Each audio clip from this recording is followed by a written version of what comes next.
Welcome back, Dudes of Divination, here to bring you GM Spotlight. Today we're going to talk about prepping your adventure.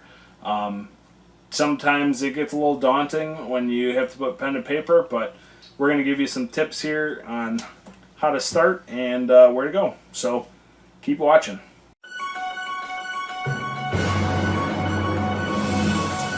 So prepping an adventure seems like a huge task.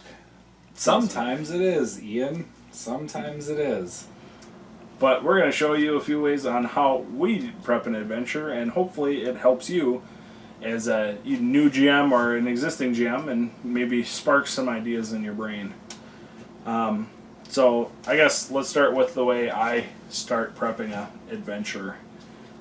Whether it be a homebrew or a adventure path that you purchase, the biggest thing that I do is I make lots and lots and lots of notes. I write post-its, I write in a notebook, as you can see here. Handy dandy. And I fill that bad boy up. I write down what everything does, and I make sure I go room by room. Not so much that it's going to stay that way, just so that way your brain really understands more when you put pen to paper, because you're not just glossing over it, reading and being like, oh yeah, I'm storing this information. When you put the pen to paper, you have to think the information and then you have to write the information. So you're just getting, your brain is seeping that information more. So writing notes really will help you. It may seem tedious and it may seem, a lot of work, but if you put in that little bit extra work as a GM, you will see great gains in your gaming sessions, I promise you. And your players will thank you for it too. If you do your homework, especially in something like an adventure path, if you do your homework and you know where the adventure path is going, and you sort of have a gauge of, okay, well, I think that we're going to reach this point today, read a little beyond that, just in case you get farther than that, or just in case you don't go the way that the adventure path suggests that you go. It even goes beyond that in a homebrew game, because in a homebrew game, it's pretty much just an open world. So you need to know your world, you need to weigh the different options of things that could feasibly happen. Sometimes you need to find a way to re-hook your players if you try to throw a hook to them and they're like, oh, alright, well, we're going to go to the tavern, and it's, oh, well, you're supposed to go to the sewer. You need to, as a good GM, it really just comes down to knowing your adventure, whether it is your adventure or somebody else's adventure that you're adapting to make your own. And your players will thank you for it too. If they do decide to go to the tavern instead of going to the sewers, and an NPC shows up and kind of leads them back to the sewers, it keeps the game on track, it keeps things running smoothly, it prevents that awkward, okay, now what do we do? We're done at the tavern, what else is there in the city? Right. And I think it also, you don't even have to go as far as place an NPC. Maybe there's a job posting, a wanted board, with signs of big rats in the sewer. Something is in the sewer, off Brandon's example. Sure. You need to, even if it's just small hooks like that, or maybe when they're walking to the tavern, a big rat comes out and attacks them and steals something of their, steals a bag off them and runs into the sewer. They still get the idea that, hey, we wanted to go to the tavern, but this thing just showed up out of nowhere. This random encounter. It wasn't random. You placed it there. Right. And that is something that isn't going to be in your notes. Definitely. So, while notes are a good thing, I wouldn't stress too much over, oh no, they're doing something that I didn't have written down in my notes. Notes are good because it keeps you fresh and it keeps you aware, keeps you organized, like what you were saying. But you need to be able to not be afraid to deviate away from those notes, because it will deviate away from your notes. And I go back to a Sunless Citadel reference. I reference Sunless Citadel a lot, but just because we have on the channel where you can go back and watch it if you want. But they were fighting a monster. It was a dragon, and they were a little outpowered of this dragon, and they were level 2. The dragon's like a CR2 monster, so there's 4 level 2s against a CR2. They're just gonna wipe right through that. I was just a superior dragon, really. Yeah, he did 20 some damage. It was almost dead. So I adapted the adventure, and I pulled creatures from different areas, and I was using my notes. I said, okay, well, these creatures are nearby. They would potentially hear this commotion going on, and they might go investigate. And hell, you could just have a random encounter roll through, that you're fighting a dragon. Oh, a squad of bugbears just rolled through. Oh, now what are you going to do? And not saying every encounter needs to be a huge, big battle, but that was kind of like a centerpiece fight. So I kind of wanted to add a little bit of meat to it to not make it so, oh, you beat a dragon at level 2. Good job. It's still a good accolade. Yes, it is. So to find out what happened to Calcrix, be sure you watch our Sunless Citadel adventure. Plug. And while you're down there, make sure you like and subscribe. We're getting ahead of ourselves. We say it in every video. Yes. So next on our list is make sure you have your on-table, on-hand things that you're going to be showing to players organized. So make sure you have your maps and minis and any props, any things like that. I like props. I like handouts a lot. Yeah. I like things that the players can hold on to, play with, manipulate, that they can do. Once you give it out of your possession, it's theirs. They can do what they want with it. But it just livens your world. It brings something that is a 0D, if you think of it as terms of dimensions, because it's all in your brain, to being a 3D or 2D if you're drawing a flat map. Or 4D.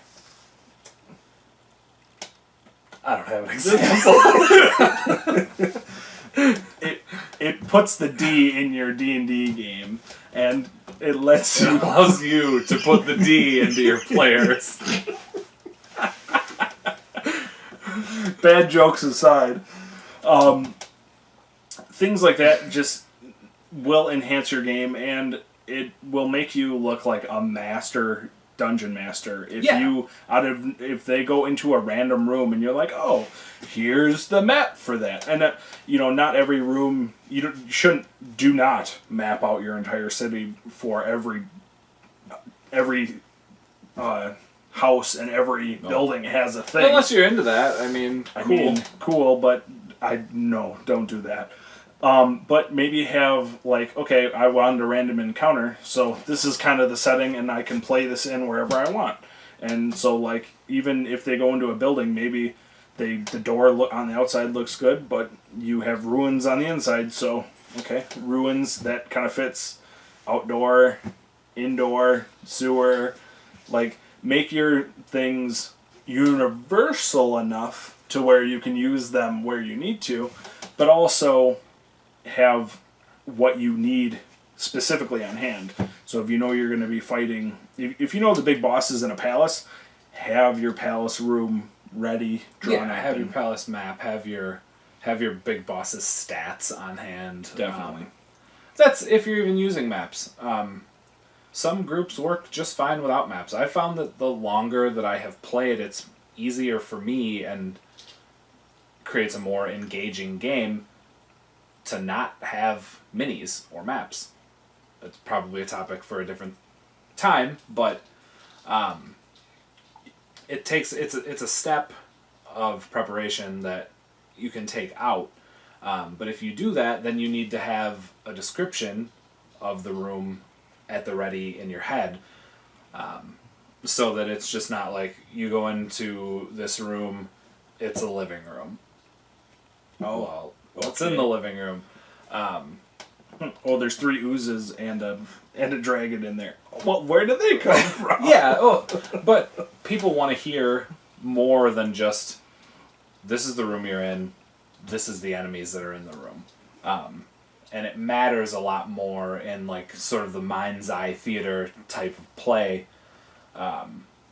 your surroundings being described to you, so you know what you can use as cover, what you can use as like an improvised weapon if need be, things like that. And and that's maybe just kind of going back again to the note taking, where Right. if you're not using maps, if you're not sketching the maps or printing the maps or whatever it is that you do with your maps, you need to make sure to include in your notes things in rooms, or if you don't want to take the notes, just have a general idea in your head of where they're going, so that if a PC does ask, like, PCs get creative and come up with all sorts of things, like, yeah, they're kind of crazy like that. yeah, is the enemy standing on a rug that I can pull out from under his feet? Yeah, of course it is. The answer is never, I don't know. Yes, it's either a yes or no question. Mm-hmm. And that really drives how you want to play your game. If you're really looking for how organized you want to play. And I think that as dressing up a dungeon, dressing up a building, I think we can probably do a whole other video on that. So let's save that for later. But what else do we got on our list here? Yeah, I brought up the point on our note sheet. Check. Was make the adventure yours. It's hiding back here. Yes, even if it's homebrew or an adventure path, adopt it to be your adventure path. When you buy Sunless Citadel, when you buy Feast of Ravenmore, when you buy Dead Suns, yes, they give you the setting, but not everything in that setting happens exactly as the book says. Your world is living and breathing, and as soon as you and your players come into contact with it, it won't happen the way you want it to happen. Right. D&D is a living multiverse. Very much so. They say multiverse a lot, and when they say multiverse in the book, they're referring to Ravenloft, Athos, Forgotten Realms, things like that. But also, I like to think of multiverse as, just because Ian's Sunless Citadel game featured a bugbear and 2 dire rats, maybe my Sunless Citadel game would not have featured him in that place. Just in that making your adventure your own, just because somebody else wrote it, doesn't mean that you need to follow it to a T. You should read it, you should understand it, and you should adapt it to be your own. Because from a player standpoint, you should be able to play the same adventure path twice, or 3 times, or however many times, with a different DM, and get at least a little different experience. Right, like, not only are your roles going to be different, but hopefully your characters will, that would be an interesting thing to try, find a one-shot adventure, get 4 different DMs, and have them each go through it and see the differences that happen just game to game, even if it's just like a 1-page adventure. I think that would be really interesting. Yeah, because there's always NPCs. Some DMs might gloss over an NPC, while some DMs might think, oh man, that's a really cool NPC, and the DM that thinks that NPC is really cool, that NPC might play a way larger role than the DM that doesn't necessarily see any interest in that NPC. You might not even encounter that NPC. Yeah.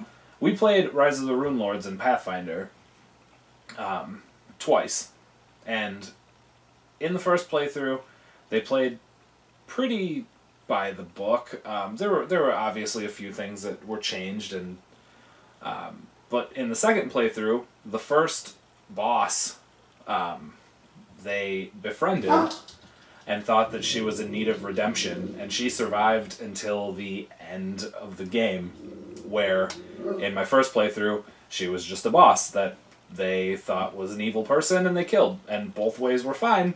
It's just how you want to adapt it, and you need to be able to be flexible and not necessarily bend to the will of your PCs, but if your PCs are interested in something, throw them a bone, because it's going to make them continue to be interested. Yeah, it's gonna make your game that much better. Like, if your game, you in your mind, you can have all the notes in the world, but if they want to run off on a tangent and go somewhere else, then sadly, Yeah. you might eventually be able to bring them back, but they're going to go to where they want to go. Note taking is important. Knowing your world is important, but a lot of times you're going to do that note taking, and then you're going to throw your notes in the trash 5 minutes into the game. Sadly, which is, I mean, it's not a shame, but it's just the nature of D&D is players are curious. They, you know, especially if you make a homebrew world, they are going to want to go explore your world. It's a player's game. Yes. Yeah, your job isn't to control where they go, and this is where railroading and all that comes into play, and sandbox and all these Again, a terms. topic for a different time. Yeah, but you're there as kind of the rules and the world. Like you're playing as a DM, you're playing the world, and you can't just close off part of your world because you don't want them to go there. You have to. Your world is unless for some reason there's maybe a gate and they're not allowed in, which, I mean, that's another adventure hook in itself. Like, okay, they're going to scale that wall and get in. But, you know, like Brandon said, players will find, if there's a will, they will find a way. It's just the nature of a player. Even if there's not a way, they'll try to find one. So that's our way to kind of help you prep with a few other rants and ramblings. Yeah, sure. Well. Just as a quick recap, because we went off on a lot of tangents there. Notes are important. Very important. Have your stuff that you need for the game in front of you, whether that be maps, minis, tools, tips. There's no faster way to lose interest than, alright, combat starts, oh, let me find a miniature for it. Oh, combat starts, let me draw you a map. That, I mean, to be fair, I'm guilty of that all the time too, but it does bog down encounters. And lastly, know your adventure, be able to adapt, and make it your own. That was our tips on prepping an adventure. We hope you liked it. Let us know on how you prep an adventure and if you do anything different down in the comments. While you're down there, you might as well like and subscribe the video. You know, you're already down there. Yeah. And see more Dudes of Divination on our channel and on our social media. And as always, we'll see you at the table.